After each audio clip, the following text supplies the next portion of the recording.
Hi, I'm Jenna.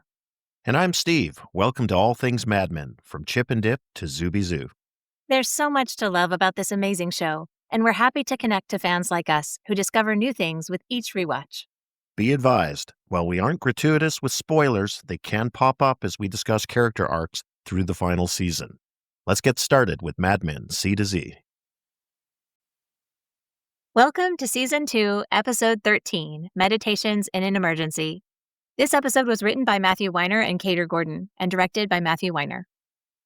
We start with Betty at the doctor's office. The office is part of the doctor's home, and we know Betty has seen this doctor for a while because she was referring to Dr. Aldrich in the first season when she was talking about seeing a psychiatrist. Yeah, and given the rough treatment doctors get from this time period in this series, the doctor seems on the sympathetic side of things relative to what we've seen so far, although there is all the underlying sexism and doctor feeling like it's his place to advise Betty on how to live her life and what she can do.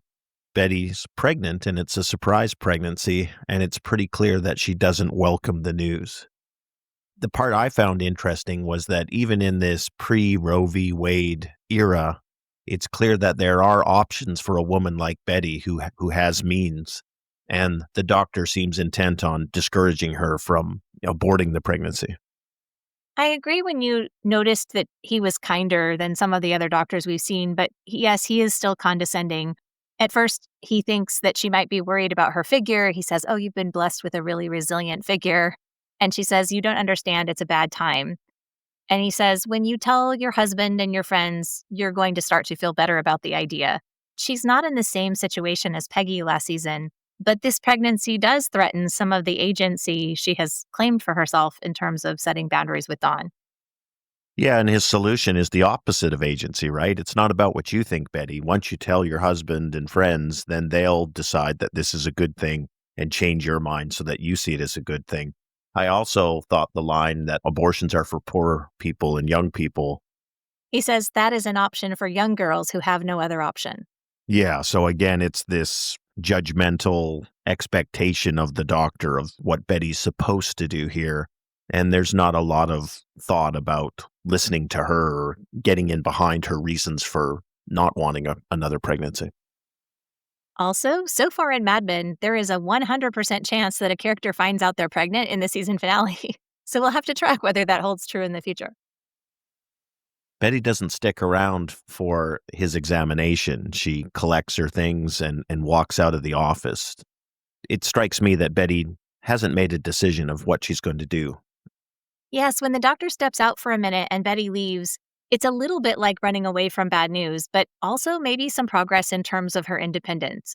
We see that she got rid of the psychiatrist who she said was looking down her dress and told Dawn whatever it was she said in her sessions. And now she's not going to hang around to hear why this baby is good news for her. Before, I think Betty would have just stayed and put up with it. Do you think this is her claiming independence, or do you feel like this is her denying what's in her face? I do get a vibe that it's the new Betty who's not going to just passively take everybody else's guidance and direction. I kind of like seeing that spine from Betty of, I don't want to stay here. I was happy her character walked away. In the first episode of this season, all the office guys were fluttering around about Duck hiring younger creative associates and what that meant for their jobs. So in the finale, it's a nice callback to that to see them worried again as Ken hands Harry a binder with numbers from accounts. And they gossip about how maybe Dawn is away in California planning to open Sterling Cooper West. Yeah, it doesn't seem they have any clue of what's going on, so they're casting about for any possibility. And it's also interesting how they are, I don't know what the term is, almost deferential to Peggy, in soliciting her views on this. What do you think's happening? What do you know? So it's interesting in the midst of all the sexism we've seen Peggy face this season, in this moment of crisis and nervousness on their part, they're very much looking towards Peggy as a potential source of new information that they don't already have. And her only line is, "I haven't heard anything," which she would have said if she had heard something, or in this case, she hasn't. So that's a true professional right there. Yeah, she's all business and she stays outside it. Whether she knows anything or not, she's certainly not contributing anything. After the meeting with the office guys breaks up, Peggy goes to Pete's office. And she tells him that everyone had to turn in their numbers early, and they noticed that Claricel was missing. She asks him if he said anything about Claricel yet, because in the last episode, he confessed to her that he's lost that account. Pete has been putting it off. It's embarrassing to confess that he lost the account because now his father-in-law hates him.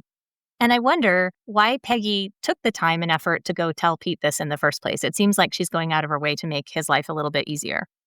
Yeah, I don't know. Maybe it's just another reflection of her professionalism. A key account is missing. She's going in to remind the account owner that it's missing, and then it rolls into this confession from Pete to Peggy.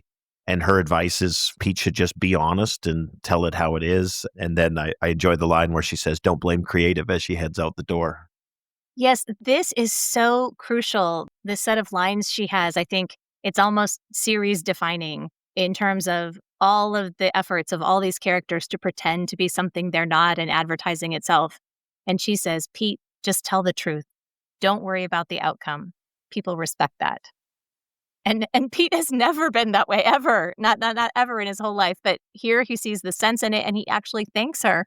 And I agree. I love that she's like, "Yeah, don't blame creative about this." It's a really strong episode for Vincent Kartheiser's acting. The suggestion of, hey, tell the truth. Like, I just love the way he acts that scene physically as sort of, oh, what a novel concept. He's just got the perfect delivery of it, because if he goes too far, it'll be a little clownish. He's got just the right balancing point there where you think, yeah, this is a character who telling the truth isn't in his sort of top 3 options for any given approach. Betty has been told not to go horseback riding now that she's pregnant from the doctor. And we see that she is, in fact, riding her horse. And I love the expression on January Jones' face when she gets off the horse and she sees Dawn is waiting there for her. She's surprised and then confused, and then she turns herself into steel as she walks toward him. And I think it really matters here that Dawn goes to Betty first, not to the office first. Yeah, and there's a lot of tension and energy, I think, in this scene as the two get together, and we're wondering, how this is going to play out. The fact that he's tracked her down to the stables and made this approach, I think we understand that Dawn is coming to her cap in hand. She gives him a pretty hard reception, right? Where have you been? You disappeared. He says he needed some time to think about things. She takes a shot and says, oh, it must be nice that you can disappear and take your time as you need it. She's not cutting him any slack in the first part of this scene. Well, I feel like when she says, "You disappeared," that shows that she cares, right? She noticed. It mattered. She was worried. But she is also definitely very icy. And when she says this, "Oh, how nice it must be to need time and just take it all on your own terms." Of course, he's been guilty of doing that for 2 seasons and probably well before that. And finally, he admits, "I was not respectful to you." And it's a relief to her. It's not even painful. She says, "Well, now I know I'm not crazy. That helps." Let's note, too, he doesn't offer that of his own volition. He says he wants to undo what happened, and she says, well, what did happen? And squeezes this out of him. I think all along, maybe a part of her thought that she was inventing it. He's that good a liar to make her doubt just a little still. And I also think outside of just who Dawn Draper is, I think she has definitely been raised that she would fall in love and get married and have this perfect life where somebody would love her and take care of her and cherish her forever, and she'd live happily ever after. And to acknowledge this and face this, she's saying, no, this is a sharp turn, and I don't have a guidebook for how to proceed with this actual truth here. To look it in the face is painful, of course, but it's also to give up this plan that she's had her whole life. But to say goodbye and close the door on that dream and say, no, this is the actual reality of my life. And for him to come to her and say, I want to be with you. I wasn't respectful. I wish I could undo what happened. She's not having any of it in this meeting. But I also hear him mention wanting to see the kids. So he does really seem genuinely invested here. Yeah, I think he says the right things. And just going back to your comment about she places importance on that admission from him. Like she needs to hear the admission, whether it's for her own peace of mind that she's not crazy. But I think also in terms of he needs to admit his wrongdoing to at least some extent. And admittedly, this is probably the least amount of wrongdoing you can admit to. I was not respectful to you. It's like, okay, that's a start. Like you mentioned, Dawn says, I can't walk away from this. I want to be with you. She puts in a pretty tough shot here when she says, things haven't been that different without you. And then he flips to, I need to see the kids. And it almost feels like he's changing tactics there from about the relationship and the marriage to then, the shared interest of the children. And at that point, Betty's doesn't want to engage with him. She says, I can't deal with this right now. I will make arrangements. Do you think she's overly harsh? I mean, did you want her to rush into his arms? I wonder if there's an element here of her insisting that she's not going to jump to his timing. He's decided to show up to the stables. He's decided to make this admission. He's decided he can't live without her. And I get the sense that her character is saying, that's great that you've reached all these things, but that doesn't mean I have to now commit or make the same commitment on the same schedule. So I felt it was a expression of sovereignty and control of herself and her choices here. I liked it for her character because I think in the past she's been pushed around and forced to concede far too much. Yes, I see it as her keeping some of her power, but I also feel like she needs to hang on to her dignity, that he's stolen pieces of it from her, and not being foolish is something she's really on guard against. And I think if she were over him, she wouldn't look worried or surprised or need the confrontation. She'd just roll her eyes and want him to go away, and that's not the case. Also, Matthew Weiner in the commentary for the DVD says that when Don says, I was not respectful to you, it isn't that he's trying to evade responsibility, but she probably doesn't want to hear specific details about what he actually did, so that his intention with that line is that Don is being kind about the way he says it. I also interpret it as it was kind of the minimalist apology. He was only admitting to the bare minimum of what he could, but I also understand what is it that you're going to say that's going to make this gentle. It's really, there's no way, right? It's only a 1-hour show, so there's really not enough time for Dawn to get into all the details. Starting, I bought Midge a TV. She threw it out the window. I was going to take her to Paris. So Pete goes into Duck's office to be honest, just as Peggy advised him to be. Pete tells Duck Clearasil is gone, and he doesn't throw creative under the bus either. And Duck reads it correctly instantly. Your father-in-law, that's a sticky wicket. Indeed, Pete says. I like Duck in this scene. There's been so many cases where Duck has been behaved very professionally and been very on point. I think his response to Pete here is perfectly appropriate and then even kind in some ways, because he can tell Pete's nervous about having to share this information with him. At the same time, we know Duck's got his head on bigger game at this point. Yes, so Duck turns around and confides in Pete that he's going to run the new company and that Pete can be the new head of accounts. Of course, that's the job that Pete was trying to blackmail Don for at the end of the last season, and now it's being handed to him on a platter. But instead of being overjoyed, Pete hesitates a bit, and he asks if Don is on board with this. And we should note, we see Duck drinking again. He's giving Pete a drink, he's taking one himself, and a little personal vendetta leaks out through his professional veneer when he says, I'm the president. I don't need his permission, do I? It turns out that Clearasil would have been a conflict with another similar company PPL already has, so one of them would have had to go anyway. So Pete was worried for nothing. Yeah, and we can just see Duck oozing confidence here. He's going to be the president. He's triumphed in this battle with Don Draper and creative, and he can't resist throwing out the comment, that's why God put non-compete clauses in contracts. So Peggy's advice to be honest turned out to be really good here for Pete.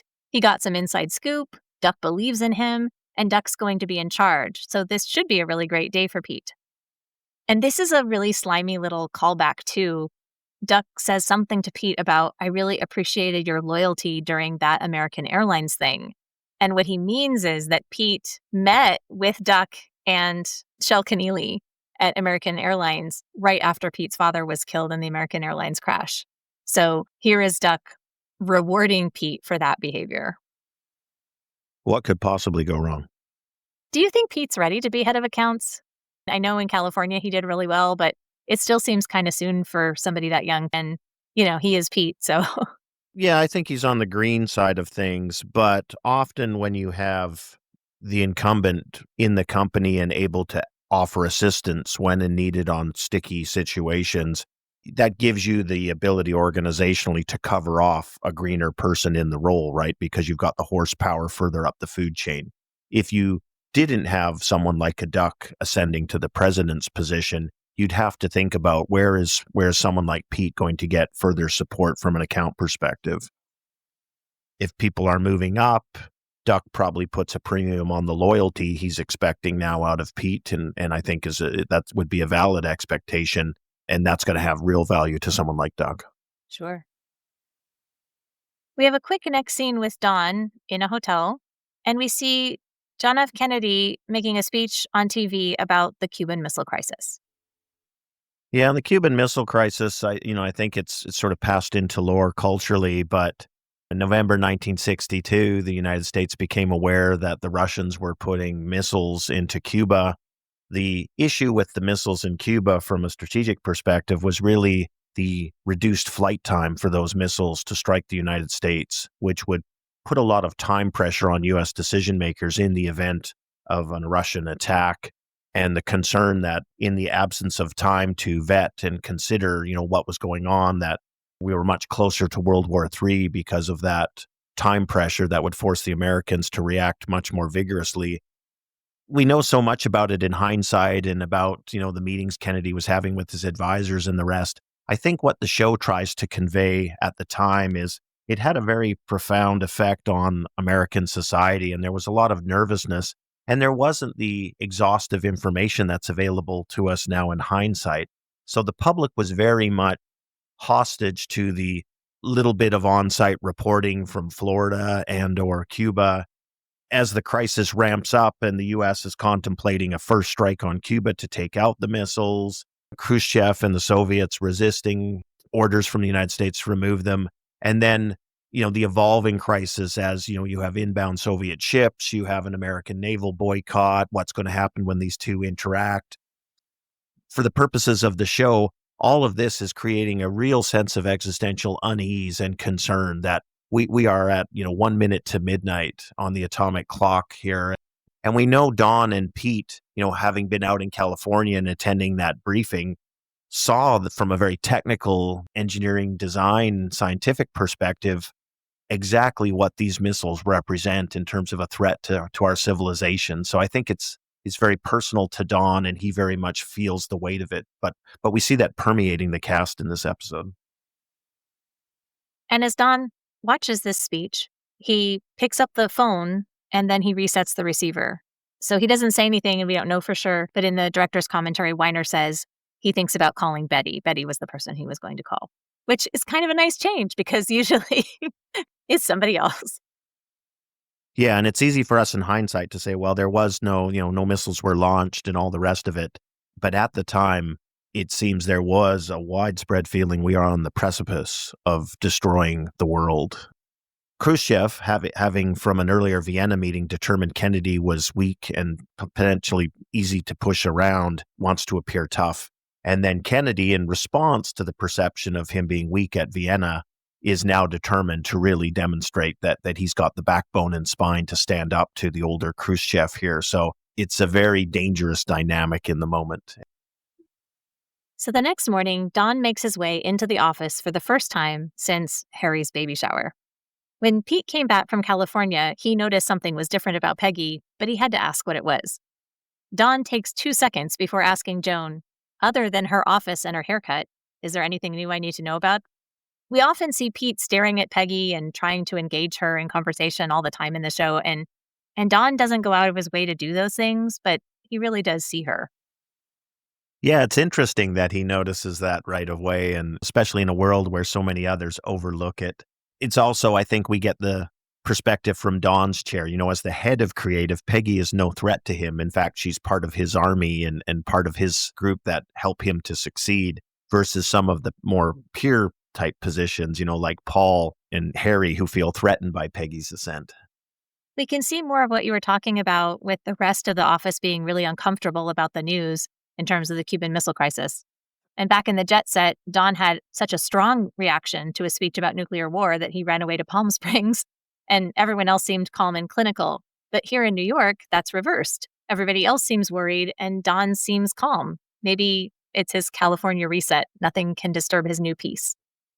I don't know that it's calm necessarily, than just the futility. Joan mentions, hey, we should go over the civil defense safety protocol. And Don says, it's not really going to serve any point. I think he's unnerved by it, but going under the desk or going in the fire escape isn't going to make a hill of beans worth of difference here. So Joan, of course, has everything under control. She shows him the pile of paperwork that has accumulated onto his desk in his absence. Mr. Sterling has been very anxious to speak with you, and Mr. Phillips, of course. And he manages that. He's like, tell Roger I'll see him in half an hour, and Mr. Phillips, I'll run into him in the men's room. So he's not prioritizing Duck at all. Before he can have any of those meetings, Pete comes into Don's office, demanding accountability for Don's disappearance in California. Yeah, Pete has a chip on his shoulder as he comes in here, and he's very much confronting Don about his disappearance. I mean, I think that's fair and warranted on Pete's part. Oh, I think it totally is, and Pete's kept this under the hat with everybody else, although he sort of alluded to it with Peggy in the prior episode where she wouldn't engage in gossip with him. But it's pretty amusing as a viewer because we know what really happened out in California, and then we see the way Don handles Pete, saying, oh, did you ever think that I wanted to see if you could handle it? And then when Pete tells him how it went, and then Don says, oh, you see, I was correct. You could handle it. So it's amusing how Don is manipulating Pete in this scene. And then it builds to this compliment that the one thing I don't think Pete was anticipating here was a compliment from Don Draper, and it completely knocks him off balance. This is the shot he didn't see coming. The dialogue in this scene is really fantastic. Pete says, so you're back. 1 minute I'm standing under the carport, and the next I'm tap dancing for General Dynamics. And Don goes, I'm sorry, I missed that. He goes, I can't drive, Don. It's amazing I made any meetings at all. So he's definitely pushing on him. And it's so funny, just the chemistry that they have with their fighting back and forth. And when Don compliments Pete, saying he knew he could handle it, and he did, I don't think this is a real compliment. I think it's less painful to offer the compliment than it would be to apologize. I totally agree. And we saw with Betty that apologizing is not really his strong suit. But his timing turns out to be so fortuitous for him because Pete's ego really needed a bit of stroking. I mean, doesn't it always? And getting that from Don really seems to set him up for a future discussion in this episode. And you're right, Pete is visibly confused when he gets that compliment from Don. He doesn't even know how to behave with that.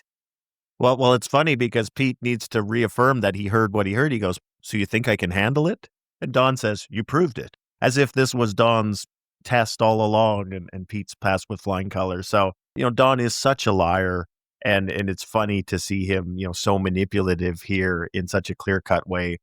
And from the time he walked away from that concierge desk in California, he hasn't thought about Pete for 2 seconds since then. He hasn't planned any of this. He hasn't prepped any of this. Pete has not gotten any of his emotional bandwidth. Now that Don's back, Roger and Don have a conversation. Roger defended Don's absence to the board, but now he slaps his wrist. Don says, you wanted to see me? Roger goes, about 3 weeks ago. I hope you were looking for a job in California because you're going to need one. And Don is totally unruffled by this. He says, I'll stack my absences up against yours any day, which, knowing what we know about Roger, is probably totally fair. And Roger says, you can't just do that. But, we've talked about Roger's laissez-faire attitude. He's not exactly the strictest guy on the block. And then, Duck came in and was really shaping everything up. So Roger's slap on the wrist is not to be taken seriously, and Don certainly doesn't. So then Roger tells Don they sold the company to PPL, and then he'll make $500,000, which today would be worth about $5.5 million. Yeah, so this is clearly life-changing money. And I think we can see on Don Draper's face when he hears the amount, the effect it has. Given the background of Don Draper, where he's come from, where he is today, he's gobsmacked by the amount. It seems that he's never contemplated this type of wealth dropping into his lap. And here it is. It's arrived. And I think John Hamm does a nice job with the expression on Don's face, to convey that truth to it. He's trying to look cool. He's trying to keep it together, but he's been rocked almost as much as Pete with a compliment. Now Don Draper's been rocked by his large windfall of, what it was, a 12% partnership. And just the way that Don handled Pete, Roger is handling Don here. He exaggerates. He tells Don that Coop and Alice jumped on the deal and he wasn't going to make trouble, when in fact, he was a major driver to make the deal happen. And he also drops, pretending very casually, that he's engaged, which is new information. And Don congratulates Roger on this, and he seems pretty sincere. I thought that was interesting, spoilers ahead, because we know coming up we're going to see some conflict between them, seemingly on this point. And at this point, when Don congratulates Roger for his engagement, there doesn't seem to be any animosity or any holding back here. And I think Roger is really looking for this because he tried to get it from Bert, and Alice certainly dropped some slams on him for his engagement to Jane. And of course, Mona's not very happy. So Roger isn't happy just with the fact that he's with Joan. He really needs everybody else in his life to tell him how great it is and how they're happy for him too. And he's just not getting that. I guess in that way, he's like Pete. You said Joan, but you meant Jane. Oh, sorry, yes. And at the end of the scene, we have the Cuban Missile Crisis intruding again, too. And Dawn rather ominously says, we don't really know what's going on. You know that all they're getting is what the public pronouncements are from the president, basically. And you've got this sort of wonderful things happening that make Roger and Dawn very happy, and simultaneously this element of uncertainty. Okay, so Roger's line here, he says, Kennedy's going to bomb us right when I got a second chance. Roger was born with every chance in the world, and he's pitying himself. And now now I have Jane and I could start over and it'll be fresh and wonderful. So this is not so romantic. This is pretty awful of him. And it's just interesting to compare the two of them in that room. Both of them are looking to embrace second chances, but Roger's looking to try something new, sort of, while Dawn is going to try to be new in a familiar set of circumstances. So we'll see how that works out for them. Well, and I think with all these characters, so Duck, Pete, Dawn, and Roger in this episode, we're seeing this intersection of their selfishness and things that are good for them personally, eclipsing principles or other judgments they might have if they weren't just thinking about the benefits to themselves in the given circumstances. So it is funny how they're mirroring each other in this respect, and they're willing to overlook the fibs and foibles of whoever they're talking to because their eyes are getting large at the opportunity that's sitting in front of them. And then the whole thing is built on top of, hey, the whole world may be destroyed here if this Cuba thing gets out of control. In the next scene, we see Father Gill speaking to his parishioners, and he encourages them, Peggy, who's listening, to look to their souls, to have courage to admit and confess their sins. It's a scene that really helps amplify the worry across the city. It's not just in the office about what's to come. He gives us assurance that when this temporary life on earth ends, we will be welcomed back into your heavenly arms, he says. We're all sinners, but give us the courage and common sense to admit it, confess it. And you can really feel he's talking directly to Peggy here. Yeah, and you do get a larger sense of the sort of gloominess of the circumstances, and they're in the church in the midst of this crisis, and there's a lot of fear and concern. The colors are muted. It's kind of dark in there, and there's a low energy feeling on the sermon, setting aside the individual aspects for Peggy, which I totally agree with you. Father Gill's got her in his gun sights. Next, we get to see Petty and Francine at the beauty salon where women are talking about the crisis too. And this set is so full of great detail. I really wish we got to see it more. We see Francine arguing with a woman who insists that she stop talking about it. She's upsetting her daughter. The scene is so packed with rich detail for so few lines. I really appreciate how economical the writers are with this scene. It's really impressive. So Betty and Francine start to talk, and Betty confesses that she's pregnant again. And Francine immediately reads it and sort of says, congratulations, with a question mark. And it's clear, it isn't a good time. Betty tells her that. Betty's sort of alluding to the larger world we live in, that she can't do it. What's she going to do?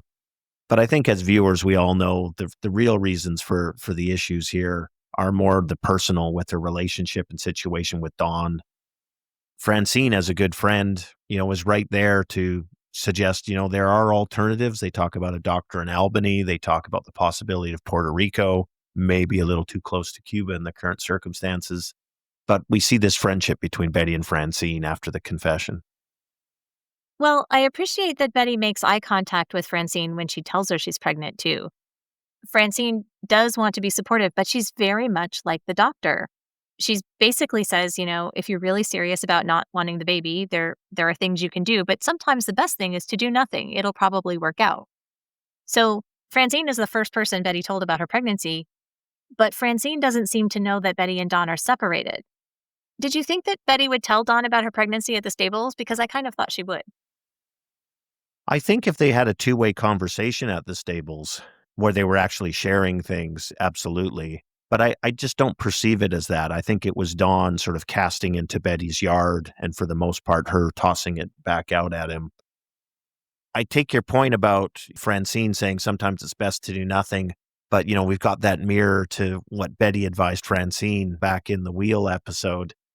I still felt Francine was a little more sympathetic and helpful with the suggestions and offering the possibility of Albany and Puerto Rico as real possibilities, as opposed to the doctor who I felt was saying, a woman of means in your circumstances, that's not something you should consider. Back at the office guys are even more upset, both about the missile crisis and the office crisis. Because now, the superiors want a list of all the people in each department. They're counting all the people, Harry exclaims in a panic. So they put their crafty little minds to work and they pull Lois out of the switchboard room to grill her. And it seems like it's Sal saying, "We'll really owe you," that seems to convince her to talk. She explains that PPL has bought Sterling Cooper, and it's done. Yeah, and she offers great tidbits, stuff they don't know at all. So they didn't know about PP&L. They didn't know that Duck is the one who had set it up. It's a merger. There'll be a New York office. I love the acting here for Lois, the way she does her lines, the look on her face as she looks across all their eager faces to hear the updates from her. It's just a brilliant little gem of a scene. You can just see them waiting on her every word, the way she says redundancies. And you can almost feel the shiver running through Paul and Harry, our nervous Nellies amongst them. And then at the end of it, I love how Lois says, "Hey, don't forget to get me out of the switchboard." And you can tell they're just obsessed with the information they've just got and giving no thought at all to any commitment or promise they may have made to Lois to extract this information. There's this great moment where Harry makes the most condescending hand gesture ever. He asks her, "Are they purchasing Sterling Cooper or are they combining?" So he has no trust in her to understand what she hears. It's so terrible. It's a funny little scene, but it's such a gem, and I enjoy it so much. It's really, again, something I love about the series, where some of these scenes that are throwaways so often is this sparkling little gem in a great collection. So yeah, when she says, "If any of you get to stay, take me off the switchboard," and they're like, "Yeah, if." And I wonder, who would you keep among these guys if you were restructuring the company? I mean, I would keep Ken and Sal, and I'd let Harry and Paul go. They're just too much drama, not enough value. I get that Harry started a TV department at Sterling Cooper, but he doesn't seem especially amazing at it. He didn't recognize Joan's contribution as being useful. He's always a stress case. And Paul, well, Paul. But Yeah, I could go with that. I think Paul and Harry are right to be nervous. The next scene takes us back to Dawn's hotel room, and Betty's dropping off the kids. We can see their enthusiasm as they greet their father. They've clearly missed him. Betty remains extremely cool. Dawn makes a point of inviting her to hang out with them, and she says she's got other plans, and she's not making any display of any change in feelings or any follow-up based on the earlier conversation at the stable. Dawn invites Betty to join them for dinner, and Sally says, "Mommy doesn't like to eat," which is not at all a problematic message for an 8-year-old to carry around with her. I guess Betty doesn't like to eat in front of anybody else, apparently. That line is not an accident. We then see Betty out on the street, and she's looking at a display of mannequins in a storefront, and she goes into a bar, which in 1962, for a woman like herself, I think right there, that's a pretty unusual choice. She orders a glass of water initially, and then gets a cocktail, lights a smoke, and then, of course, attracts attention in the bar from a gentleman down at the other end. Yeah, I want to go back really quickly to her looking at clothes in the window in Manhattan at night by herself. She looks at her reflection, and we see in just a minute that she has done some shopping by the time she gets to the bar. But I think in this moment, she's really deciding who she is and who she wants to be. Is she going to call Francine and get that doctor's name? Is she not going to worry about it because the world is on fire? Is she contemplating losing her figure again for the next few months and she can't wear these fashionable clothes she's looking at? It's a scene that in another show, they wouldn't even include it, but I like that we get to have Betty by herself. And of course, when she takes herself into the bar, then she's a target again of what other people see when they look at her. Of course, somebody offers to pay for her drink. Why wouldn't he? And the bartender explains that means he's going to come over and talk to you. And she doesn't exactly know how to play this, but she does want to be in control. And I really feel like she's mimicking what she thinks Dawn would do. It's funny, she says to the bartender, "We'll see," with regards to talking to him. And she doesn't give the guy much when he comes up. He tries to talk about the Cuban Missile Crisis. He has a toast to not thinking about things. Betty won't even give him her name. Thanks him again. She says she'd like to drink in peace. We get a truth call out here, too. As the man approaches, he says, "It doesn't seem real, does it?" And Betty says, "That's true." It's not just the missile crisis. It's her pregnancy. It's being out in a bar. It's the opportunity to take Dawn back or not. It doesn't seem real. And speaking of doesn't seem real, we've got Betty in the bar talking to strangers. And who's in the hotel room having room service and lovely family time with his two children? It's our Don Draper. Of course, we've seen Betty sitting at dinner with the kids without Dawn multiple times, except she's cooked it.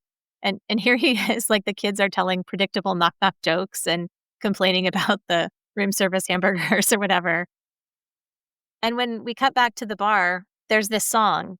It's Stranger on the Shore, and the lyrics say, "I watched your ship as it sailed out to sea, taking all of my dreams and taking all of me."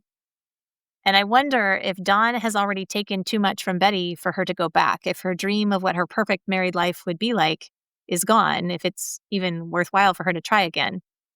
Remember, in the first episode this season, she met her former roommate, Juanita, who worked as an escort.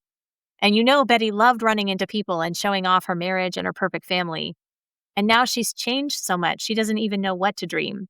Dawn chose her and rejected her, and that rejection was never part of the plan. So what does she do now? And here she is in a bar with an attractive man. When she gets up from the bar and goes to the ladies' room and, of course, draws the attention from the gentleman at the bar, and basically he understands the message. They kiss passionately outside the bathroom door. And then luckily this bar has the most luxurious bathroom I've ever seen. I think it's an office, but I don't know why it's Oh, unlocked. is it? Yeah, maybe it is. Yeah, that makes sense. It's a pretty nice office for a grubby little bar, too. Yeah, so Matthew Weiner in the commentary says that this scene is really explicit, more explicit than we've seen with anything between Betty and Dawn. And he wanted it to be that way because he wanted to leave no doubt that Betty actually slept with this man. We do get a lot of detail here. And I love her dress in the scene, too. It's absolutely gorgeous. And she's wearing her pearls, and she's the very picture of this perfect wife and mother sleeping with a stranger, and she doesn't even know his name on a couch in an office bar. Yeah. And as they go through the door, she says, "I'm married."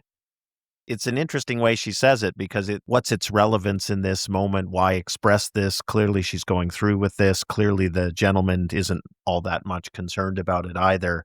But it's something she expresses before she goes, I guess, crosses the threshold in many ways. I thought about this, and I imagine this is the full piece of play acting as Dawn here, that those other women know he's married. So she wants to communicate that too as part of this identity she's trying on, that she's out like Dawn would be. And also, I thought it was interesting that she sees herself as married. She doesn't identify herself as separated at this point. Obviously, she's choosing to do this anyway, but I thought that was an interesting sort of crossroads in her identity for lots of reasons. Yeah, it fits with your this is how my husband behaves theory. Again, we have this strange contrast then as we cut back to Dawn in the hotel room. The kids are watching TV and sort of half asleep. They're watching Leave It to Beaver, the perfect family, too, which is great. And then we see Dawn and he picks up a piece of paper and his pen and The assumption I had was, okay, Don's back at work now. He's working on some creative thing. And that's usually what he's doing when he's with the kids. They're in front of the TV and he's working. So that's, I think, a reasonable assumption. We cut back to the bar, and Betty and her new friend are getting dressed and emerging from the room through the door. Bartender asks, what are you doing in there? And just the way Betty completely ignores the question and walks by him, and the fact that he doesn't even think to confront the man with what are they doing in there. This is Betty doing whatever it is she feels like doing, which she never gets to do. And this man is not going to stand in her way. Next, we see Peggy going to the church basement with some food her mother baked in case everyone needs to gather for a while at the church together. Father Gill confronts her. Peggy hasn't said anything about the crisis, but here she reveals it's on her mind. He says, "How are you?" And she says, "Nuclear war. We could be gone tomorrow." He answers, "Isn't that always the case?" And in a truth call out, she agrees, "That's true." And he pushes on. He says he can tell she believes in God. He reveals sometimes he feels like God called him to this parish to reach you. She says, "I didn't know that." Another truth call out. He says, "That's true." He takes it a step further. He says, "Hell is serious and very real. Unless you unburden yourself, you cannot know peace." And she holds her ground against him. What did you think about this scene? I guess I should, for full disclosure, just say, I think personally, I'm hostile to someone trying to intrude in my life in the way Father Gill does in this scene. So I struggle with that personally, to put myself in his shoes to understand where he's coming from for his motivations, because it just ruffles my feathers as a person to say, this is none of your business. And how dare you presume to tell me where I'm going or how I'm viewed in God's eyes or any of this other things. It's not the way I'm wired. I think, trying to look at it through Father Gill's eyes, I get the sense that he sincerely believes all of this. It's her eternal soul at stake here, and he knows this is someone in his flock he has not yet succeeded in reaching, so he's desperate to make that connection with her. How about you? When they're facing what could be the end of the world, he feels like it's more important, right? When he says hell is serious and very real, she says, "I understand that, Father, but you're upsetting me right now." And he says, "That's your guilt, Peggy. This could be the end of the world and you could go to hell." And yes, I think your take is correct. I think he is doing his duty by making sure that she confesses so that her soul is at peace. And she looks her priest in the eye and she says, "I can't believe that's the way God is. Good night, Father." And she walks away, and it feels both rebellious and religious at the same time. Yeah, Peggy stands her ground as she does in so many circumstances. We could be gone tomorrow if this is the impetus. It's so urgent for you to unburden yourself and to confess. Well, we could be gone at any time. That kind of undermines the urgency of it, whether it's the Cuban Missile Crisis or a car accident. So that, I think, almost proves your argument before about he's using this as an opportunity to push her confession because he hasn't been able to get it before. If that's your further argument here as to why in this basement at this moment this is really pressing, it's undermined by his own statement. And it's like, yeah, it's no more pressing than it is any other moment, honestly. And then when he tries to say it's your guilt, and again, it rubs me wrong, this idea of you're going to decide how much guilt I feel. I feel that's for me to decide. So when we think about guilt or not, we see Betty coming into a dark house alone. She opens the fridge and she eats a chicken leg from the fridge with the fridge door open. Remember earlier, Sally said Mommy doesn't like to eat. And it seems like it was a reasonably satisfying revenge on Dawn. I mean, if you're going to cheat, I guess you might as well also eat cold fried chicken by the light of the fridge with your coat on, right? I mean, break all the rules. By herself, after trying on Dawn's behavior, we see her, I mean, she might as well just indulge a little bit further, right? Yeah, and it fits with she's behaving as Dawn would, because who else would come in the house in the wee hours of the morning and grab a cold chicken leg out of the fridge? I think it's also important that we see her. She's not breaking down and crying. She's not suffering from regret. She's not celebrating. But I think, again, this tiny little scene does a lot of work to give us her headspace. She's not sorry.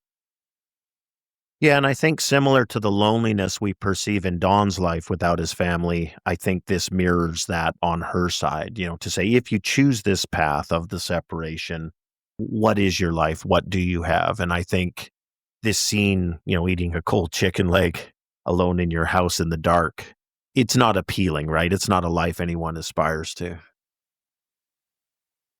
Next, we see Pete and Trudy in their apartment, and Trudy is packing up things to go to Rehoboth Beach near DC. And Pete has apparently not yet told Trudy about his impending promotion, which seems really unlike Pete. And Trudy is rushing around, grabbing the silver in case there's looting, and she's giving him cash for a driver in case the train doesn't work since he doesn't drive. What was your take here? It feels to me like we just have this distance or disconnect between Trudy and Pete. They're not in sync here. She wants to be near family. She wants him to be with her, with family. And he's pushing back the other direction. He doesn't want to be around her family, which is understandable given the friction that's happened, over the adoption issue. Pete's line when he says, if I have to die, I want to die in Manhattan. It's like, why does where you die have any relevance to anything? But that's one of the excuses he's giving why he doesn't want to go off to Delaware with her. Yes, this is the fight that Trudy and Pete really always have. He accuses her of wanting to be with her parents more than him, and she says that she can love both of them and she wants him to want to be with her. And I want to come back to this line because it's great. If I'm going to die, I want to die in Manhattan, which she finds really grim and morbid. As someone who didn't grow up in the city or a notable city, I think you really get this New York pride sometimes in media. And this is different from Peggy wanting to belong to something big and important, and she says those people from the city, they want things they haven't seen. This is Pete being proud just because he happened to be born and raised in Manhattan. And you can see that about Texas and LA, and I think the US in general. One of my favorite writer's commentary points from The Wire is when the writer says, you people from New York and LA, you think you have all the stories, and you have great stories. But Baltimore has great stories. Everywhere has great stories. And it would not occur to Pete, from Manhattan, Pete, that anywhere else is worthy of him. So his entitlement in that one line, it's really astounding. I'm going to go a different direction on that. I think he has no good excuse to not go with Trudy to her family's place. He just doesn't want to go. And I think this is the lame excuse he gives.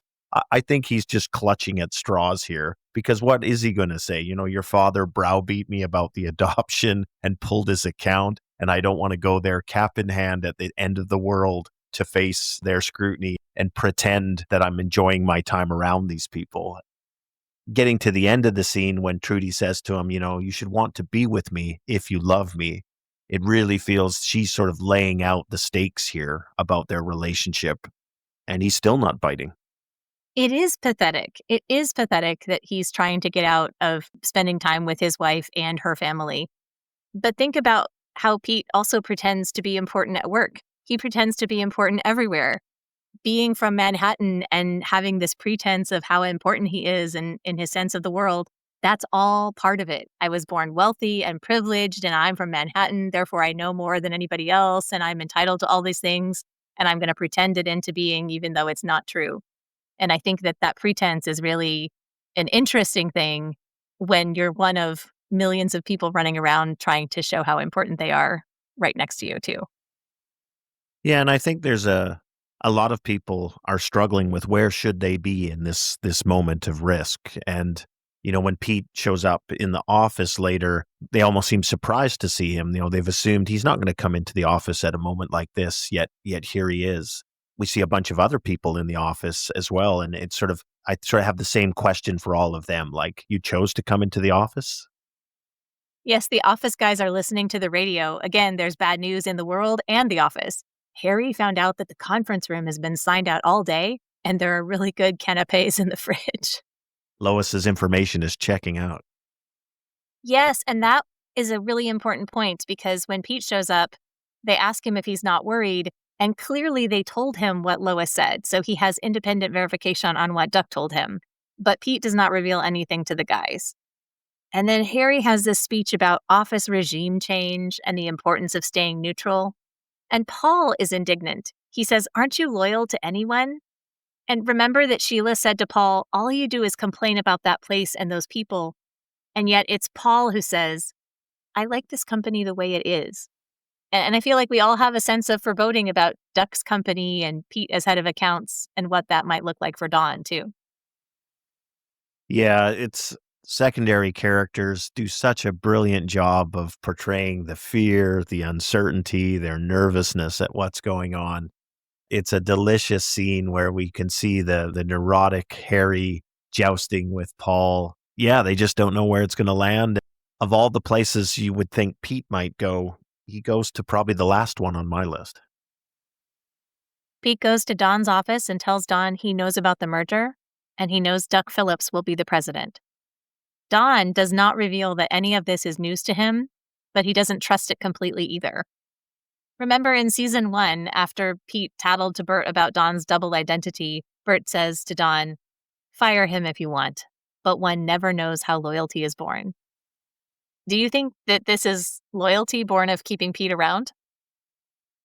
I think it's Pete hedging his bets on what the new regime will look like, checking this box if Don already knows, there's no harm. If Don doesn't know, then he's done something useful for him. So I don't think there's any downside risk for Pete here. I think it's just Pete being strategic.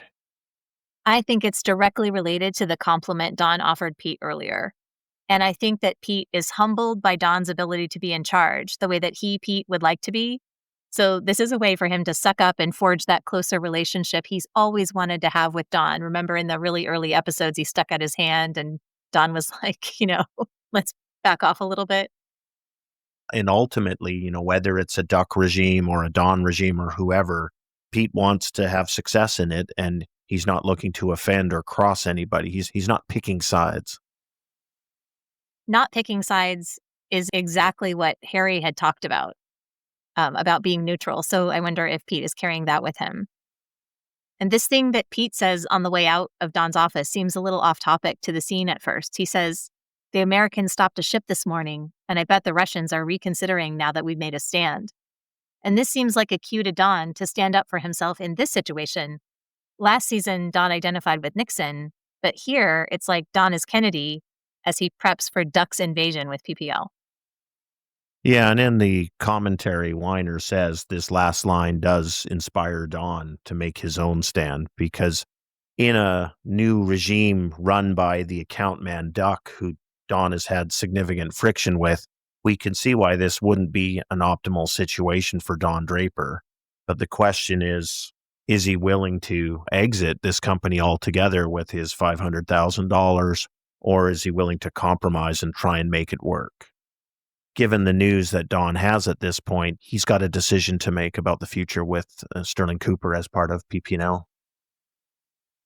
Our next scene shows Betty coming in. Carla's at the house and hands her an envelope from Mr. Draper. This letter to Betty from Don is not exactly a grand gesture that Roger talked about in the bar, the one you make when you fought and cheated and want to come back. This gesture is quiet and simple. You wonder if it's sincere. I think it is sincere. Matt Weiner in the commentary says that Don is sincere in these feelings at this moment. And I think we've seen this in the past with Don. He behaves badly, he does the wrong things, but I do believe in the moment he means what he says or what he feels, most of the time, maybe not when he's complimenting Pete. This strikes me as a very sincere letter. It's modest, it's to the point, it takes ownership. I notice that it doesn't make any commitments to changing behavior in the future, but it does seem to express regret for behavior in the past. And he talks about what I believe is a genuine feeling of loss if his behavior has managed to blow up what he had and he can't get back to it. I have some spoilers ahead here, so you might want to just fast forward about 10 seconds if you want to miss them. When you think about this line in the letter where Don writes, I know you won't be alone very long, but I'll be alone forever if it doesn't work out. That does seem very much like what ultimately plays out. But Don has also been alone in many ways while he is with Betty. He doesn't actually say he wants to come home. He says that he loves her. He accepts blame. And those things can be true even if he doesn't want a married life with Betty anymore. So I feel like we're supposed to read this letter and think, oh, this is the sweetest apology. He says, I think about you and how I behaved and my regret. I know it's my fault you're not here right now. I understand why you feel you're better off without me, and I'll be alone forever without you. Well, that doesn't necessarily mean he wants a life with her. He's not saying that. And if I were Betty, I would be concerned about that. Yeah, it's almost like if the last line is without you, I will be alone forever. The unspoken line is with you, I will continue to be alone forever. Like, isn't this the fundamental flaw of Don Draper, scar or baggage or whatever we want to call it? He is alone despite having a number of people around him in his world that if he could just open up and embrace that and let go of being alone, we've talked about, the freedom and flexibility it gives him to do whatever he wants. If he would surrender some of that in return for that commitment and engagement, he wouldn't be alone, and he might find that the net trade-off is a big positive.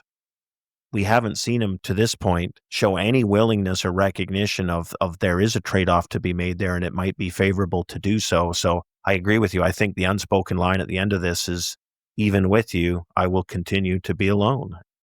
I hate to be that cynical because I want to read it and go, oh, that's so sweet. He loves her. But I'm also like, is anything really fixed here? And I don't think it is. Yeah, it's striking that there's no comment or commitment to, I'm going to make a change, or, I know I will never make these same mistakes again or anything. In the season 1 finale, we get Don's Kodak pitch, which some fans see as his greatest work in the whole series. In this season 2 finale, we get another memorable conference room scene. PPL is meeting with Bert, Roger, and Don as partners, and Duck is there across the table next to the Brits. They announce that Duck will be the new president. Duck says, my goodness, obviously I accept. I will treat the founders of Sterling Cooper with the respect they deserve. Notice that he doesn't say the partners of Sterling Cooper because that would also include Don. What did you think about Duck's acceptance speech?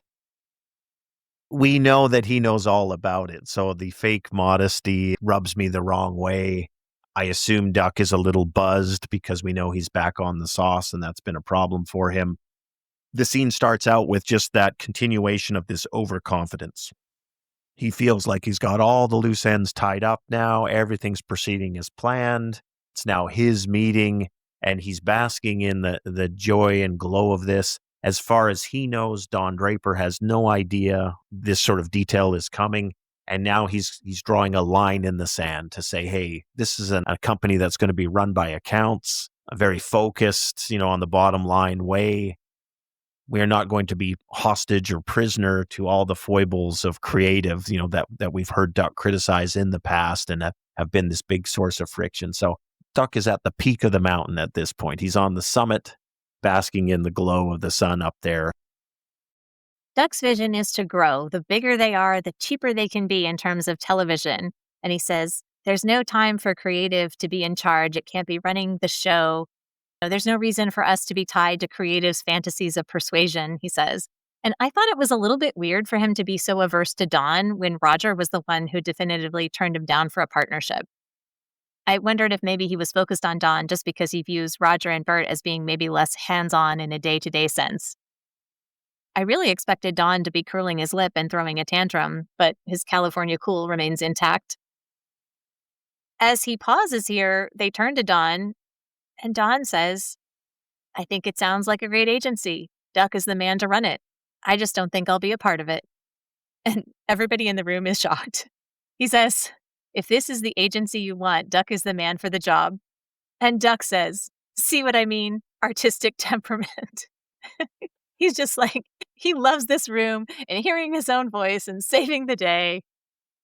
It's all projection, right? Because what Don has said very coolly, calmly, quietly, he just flash froze the entire room. And where is all the emotion and the sputtering and now the increasing vitriol coming from? It's from Duck, because suddenly Don's trying to tip over the apple cart. But even here, we can see Duck sees a path to success because they can replace Don Draper in creative. They can survive without him. He knows Don is not going to walk away from his career and his non-compete contract. Duck feels he's got the ace up his sleeve in that whatever Draper says here, he's going to end up sticking around. So he plays the ace. You can either honor your contract or walk out that door and start selling insurance. I don't have a contract. Yeah, and just that statement, just the bare, simple statement, and then, of course, all eyes are looking around, PP&L had no idea, Duck had no idea. He looks at Roger, and Roger goes, "We're close. We didn't think we needed one." Duck realizes at that moment that he's, whatever it is, the Wile E. Coyote out on the tree branch sawing away, and we can start to see Duck's world spiraling out of control now. Don says, "I sell products, not advertising. I can't see as far into the future as Duck, but if the world is still here on Monday, we can talk." And he leaves. And Duck is absolutely full-on tantrum mode, and he has this amazing line. He says, "Let him go. It'll take a second to find some kid who can write a prose poem to Potato Chip." Okay, first of all, I feel like Mad Men fans should 100% write prose poems to potato chips, and this should be a thing, so please send us yours because I need that in my life. But second, Duck really does think anyone can do this creative job. It does not have to be memorable or life-changing. It doesn't have to be a 10 if they'll buy a 6. And that is so antithetical to Don's skill and his genius. It takes the art out of the equation and it becomes about widgets. And it might be correct and practical and less painful, but also less beautiful. I mean, maybe Duck's vision is ultimately better for a financially viable company. I don't think it's that either man is necessarily wrong. I think it's a decision that needs to be made by ownership of what kind of firm they want to have. And if we make the analogy to cooking, is cooking art or is it science? And really, this development is forcing PP&L now to make a decision here of which way do they want to go. And if they go the science route, they're going to kiss goodbye to Don Draper, which it seems all along he was a major attraction of this acquisition from their perspective.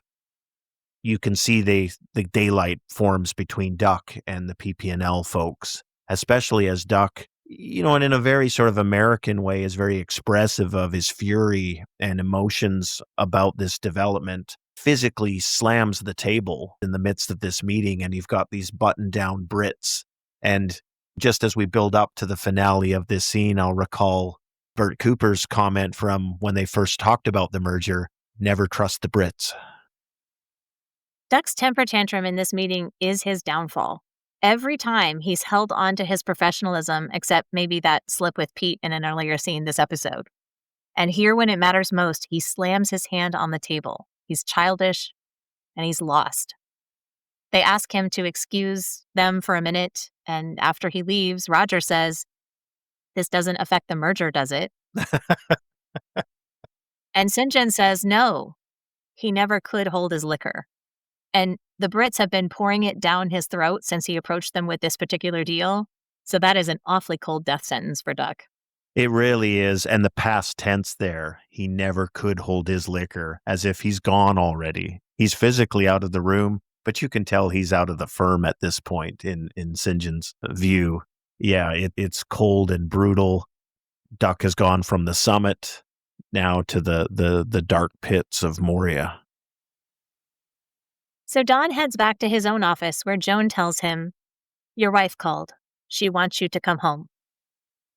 He doesn't reveal much to Joan, but he says that she should go home too, and she mentions that Greg's hospital is on alert, so we know she's still with him, in spite of what happened the last episode. And when Joan offers Don his briefcase, she says, "Your bag? I don't need it," he says. He didn't need his luggage from home in California, and now that he's going home, he doesn't need his office briefcase. And maybe that's because he thinks Duck's going to be in charge of the company, or maybe because the world is going to end, or maybe it's because Betty has asked him home, and that's what he wants to focus on when he goes there, finally. Yeah, and it's such a breakthrough in this moment that Betty has asked him to come home. I think if the episode ended right here, it would be a really satisfying wrap to season 2. But it doesn't end here. We've got another epic scene that's going to hit here between Peggy and Pete.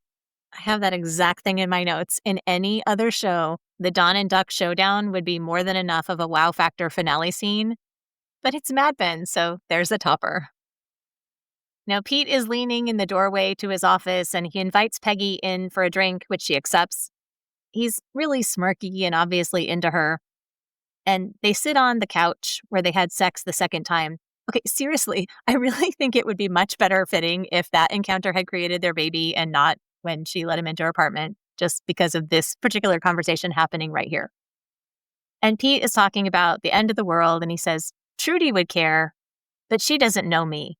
But you do, and I know you. I wonder why he thinks Peggy knows him. And I also wonder why he thinks he knows Peggy, because isn't Peggy amongst the most professional people in that office? I mean, she doesn't show her cards to anyone. So this presumption of Pete that somehow he knows Peggy, I'm thinking, Pete, no, you really don't. You have slept with her twice and fathered a child with her, but you don't know her. I think this is a thing, and forgive me, I will for sure grovel about this too if I ever meet Matt Weiner. But I think he thinks that they have this great connection and love story that's tangled and they just can't grow together. I don't think that. I think Joan and Roger are more that story. I think Joan and Roger do have a love story and they don't work together. I think Pete is just creepy and selfish, and Peggy is too kind with too much of a read on what's value added to fall for Pete, especially now. So Matt Weiner says he loves every chance to put these two together in the commentary. But it's just like Pete glaring at Peggy or staring wistfully at her. It's never some magical connection that I wish they could work out. Elizabeth Moss has a lot of powerful scenes in this series, but this one right here, it's near the very top. I think it's Pete who tees it up, right? Because he is in full confession mode. The end of the world is nigh. He's laying it all on the lines. And for a character who's as conniving and calculating as Pete Campbell, this really seems out of character for him. He talks about, you know me, I think you're perfect. I wish I had picked you then. I love you. I want to be with you. Did you know that? I mean, he's laying it all out there for Peggy. And he's vulnerable and exposed here. And I feel we are getting truth from Pete. I agree with all your other points. And I've just said I don't think Pete really knows Peggy. But does he feel the sentiments he's expressing here to her in this moment? I think he honestly does. And I think he thinks he loves her. Yeah, he thinks he does. And I think Vincent Kartheiser does a great job in this scene of conveying it. Pete is vulnerable in this moment. Peggy, absorbing this confession of love from Pete, says, I could have had you in my life forever if I wanted to. I could have shamed you into being with me, but I didn't want to. And she closes her eyes before she gives her confession, and this is the one Father Gill has been pushing her to make all season long. She says, you got me pregnant. I had a baby, and I gave it away. And Pete, ever articulate, goes, what? And she says, I had your baby and I gave it away. And she says, very honestly, she says, I wanted other things. She talks about this finally. We haven't ever gotten to hear her express any of these feelings. She says, one day you're there, and then all of a sudden there's less of you. And you wonder where that part went. If it's living somewhere outside of you and you keep thinking, maybe you'll get it back. And then you realize it's just gone. And Matt Weiner says you're supposed to think that this is about the baby, but also that it applies to their relationship. I don't know. It just makes a lot more sense to me applied to the baby. And, Peggy has never revealed to the audience how she feels or thinks about the baby. It does seem fitting that she says this to Pete. And I'm with you on Elizabeth Moss's performance in this scene as she conveys this. It is so perfect and so powerful. And you feel she's controlling herself and her own emotions and sharing a truth that she knows is devastating for Pete to hear, but he needs to hear it, especially in the face of what he's just said to her. And then the contrast here, the other direction, just masterful by Vincent Kartheiser as we see Pete start to disintegrate in front of us. Really, I think maybe the mirror is to Duck's character's disintegration in the prior scene. But in the Duck disintegration, there's a lot more energy and fury and emotion wrapped up in it externally and being displayed. In the Pete scene, it is all internal, and we are just watching a man dissolve in front of us. And it is so touching and profound the way he portrays this, down to the single tear which emerges from his eye as the scene closes for him. It's such a powerful scene on both sides. And Yes, Pete invited Peggy into his office hoping for a good time. I mean, he had a completely different expectation about how this whole thing was going to go, as you say, like Duck from his last meeting. And when she says this to him, I had your baby and I gave it away, he doesn't ask anything about the baby. He doesn't say, "Oh, Peggy, that must have been really hard for you," or even tell her, "That's really unfair not to tell me earlier, I had no chance to see the baby," or anything. He is selfish enough to say, "Why would you tell me that? She should have just kept it to herself because it would have been a lot more convenient for him, I guess." Oh, Pete, yuck. But she has to tell him. It isn't just unburdening herself, as Father Gill urged her to do. He keeps coming at her periodically, and she has decided not to have him in her life. And the only way she can really get this message across is to tell him this truth. She doesn't want to keep opening this door between them. This information is the best way to keep it closed. yeah, and there's no cruelty in the way she tells it. I mean, she tells it bluntly, directly, and she knows it's devastating, but there's no cruelty here. It's something that needs to be expressed. In the commentary, Matt Weiner, mentions that we've got Pete in a black suit here, which I think further emphasizes, this is a serious moment of adulthood and maturity in Pete's life as he makes this confession of his feelings for Peggy. And then again, it all gets dissolved away in just a disassembly of all these assumptions, and him thinking that somehow he was in a position of control or a position of revealing something that would be favorably received. And it's quite the opposite. And let's point out, Peggy doesn't cry in this scene. It's emotional, but she doesn't cry. We should give Pete a little bit of credit. He believes her when she tells him this. He doesn't doubt that the baby was his or that she's making up the story. He accepts this as truth from her. He knows she's trustworthy like that. Well, I think he's in total shock as well, right? So where does Pete's conniving brain go next? I wouldn't doubt he's going to be speculating on that kind of thing down the road. But in the moment, his jaw is on the ground. And that gesture when Peggy puts her hand on his shoulder as she stands up and walks out of his office and just leaves him crumbling there, seated on the sofa. It's such a powerful, beautiful, painful moment. It's everything I love about this series. And it reminds us that she has had to walk through this journey by herself and carry this herself. And so you can feel this pain for him and this shock for him. And she was alone and she carried it. And here she is getting through it. I mean, talk about just strength and dignity. Next, we see Dawn walking into the house in Ossining. Betty is on the couch. The kids are in front of the TV eating popcorn. He sits next to her.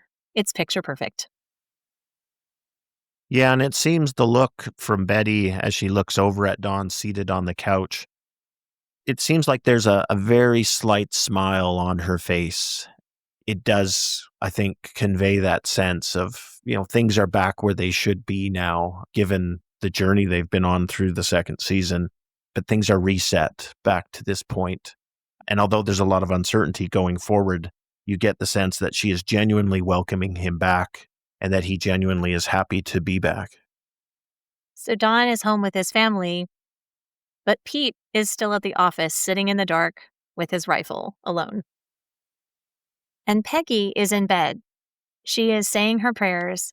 She turns out the light and she goes to sleep. And you really get the sense that Father Gill said, I know you believe in God. I saw that when I first met you. She makes a sign of a cross as she finishes her prayers, and she looks like she's sleeping soundly. So this confession that she has given, which she's been pressed to share all season, it does seem to have brought her some peace to have told this truth finally.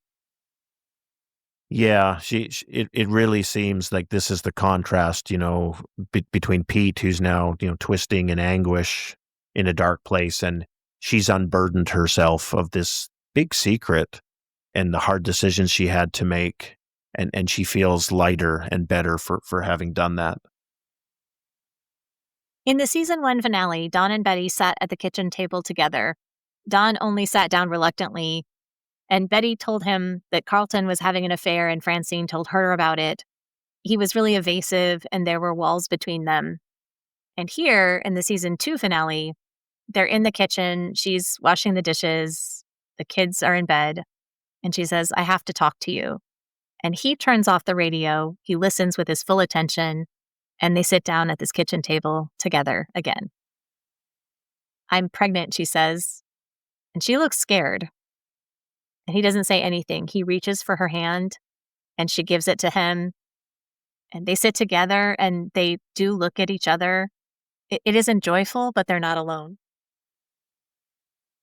Yeah, they're not alone, and we don't know where this relationship's headed, and we don't know what sort of decision they're going to make about the baby.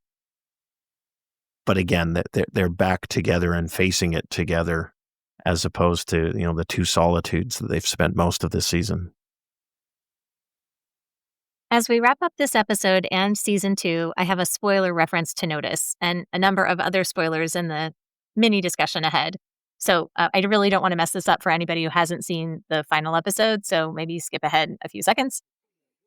Of course, the Meditations in an Emergency episode title refers to Frank O'Hara's book, which we discussed earlier, and to a number of emergencies. We've got the Cuban Missile Crisis and Betty's pregnancy, the company sale, and Duck's meltdown all among them. But when we think ahead to the series finale closing shot of Don Draper in lotus position meditating, that is some next level connective threading right there. Well done, Mad Men people. Well done. So let's take a look at where our big 6 characters started in the pilot and at the beginning of this season and where they are now.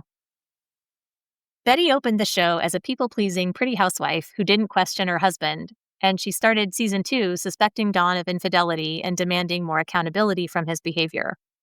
After kicking him out and then finding herself newly pregnant and asking him back home, is she right back where she started at the beginning of season 2?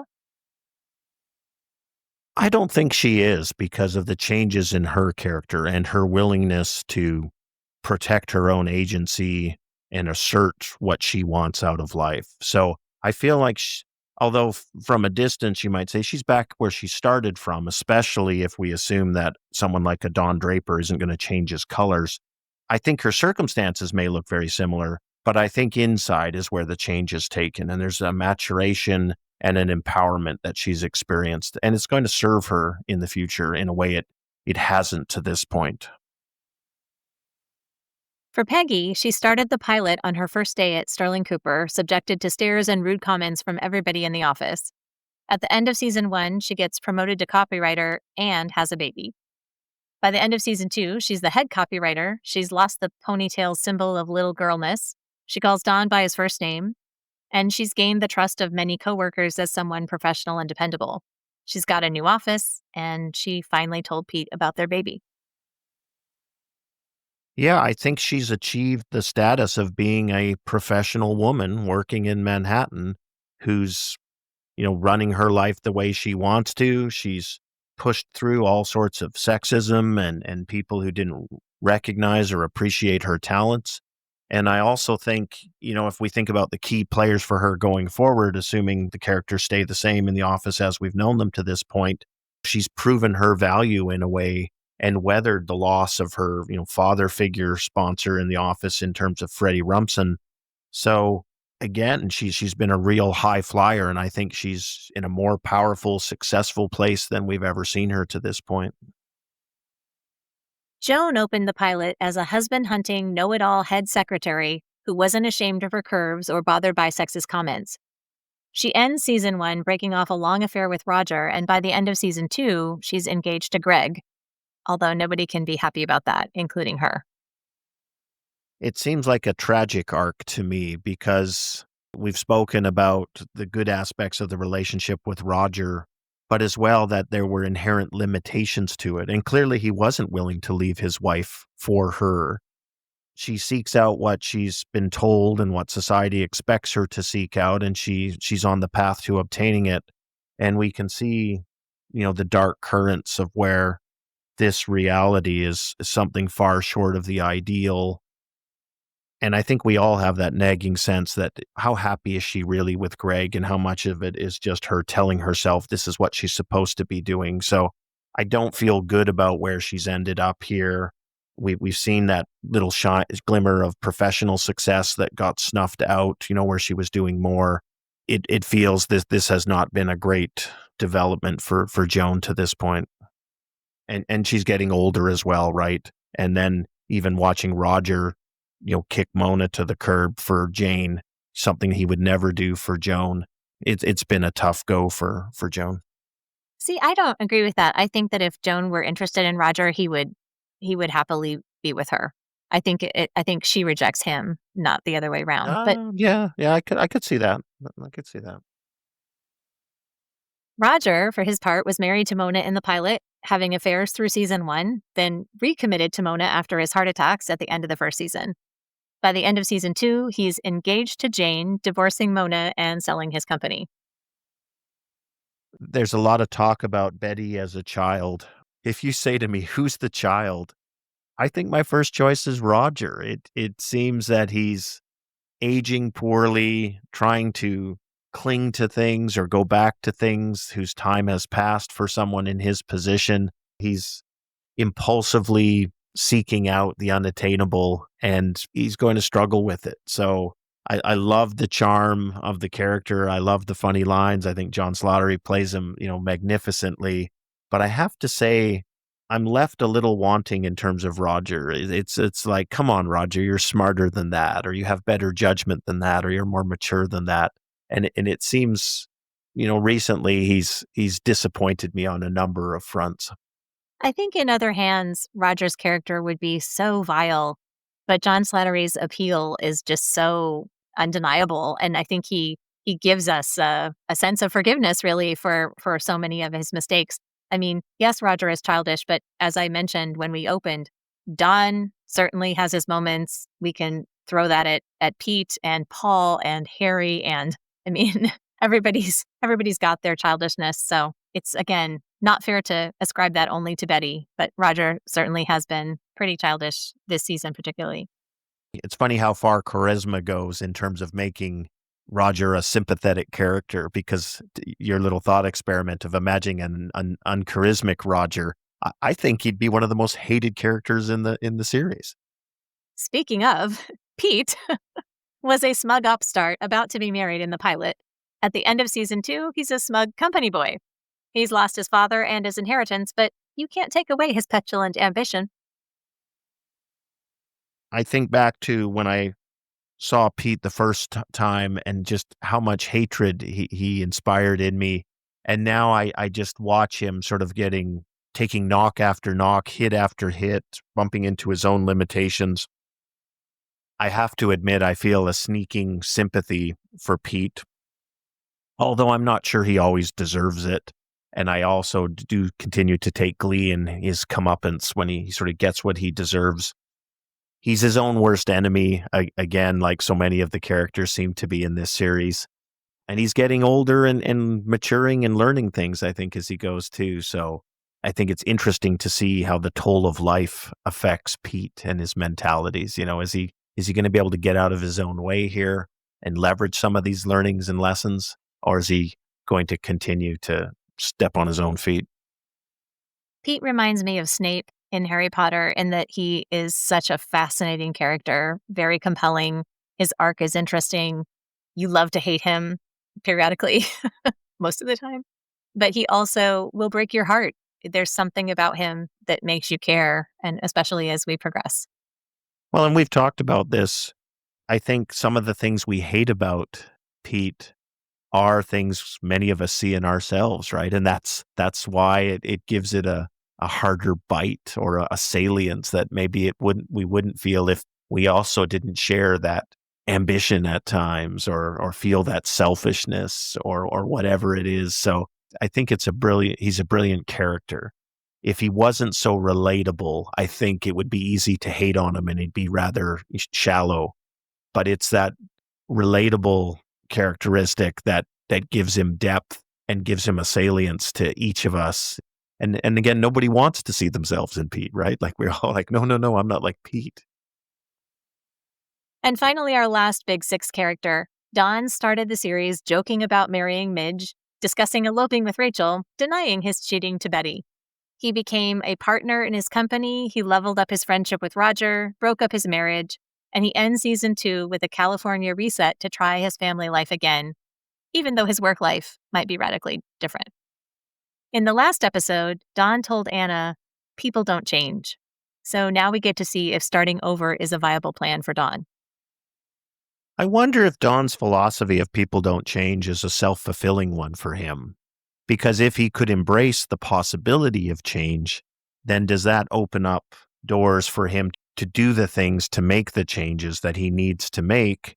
And is sort of people don't change now a cop-out and a crutch to just excuse that lack of willingness to invest in making the necessary changes? And this is what ends up trapping Don Draper and is so tragic for someone who obviously is intelligent and driven and has achieved so much in his life. I mean, he ends the season with a level of wealth he's never fathomed previously. And yet, I think we're left with this nagging concern. If you stay the way you are, Don, you're going to get yourself back into the exact same situations you found yourself to this point. Do you ever want to get off the treadmill here, or do you just want to stay on it? Yes, you can see it's just his fear in the way. Like when he told Rachel that love was invented by guys like me to sell nylons. When he says people don't change, this is a man who is wearing a mask to protect himself. And it's fear that keeps him from taking it off. And you have to take it off if you're going to change. This loneliness that he embraces, the cost of or exclusion of many other things that could bring him joy, I think, is very tragic.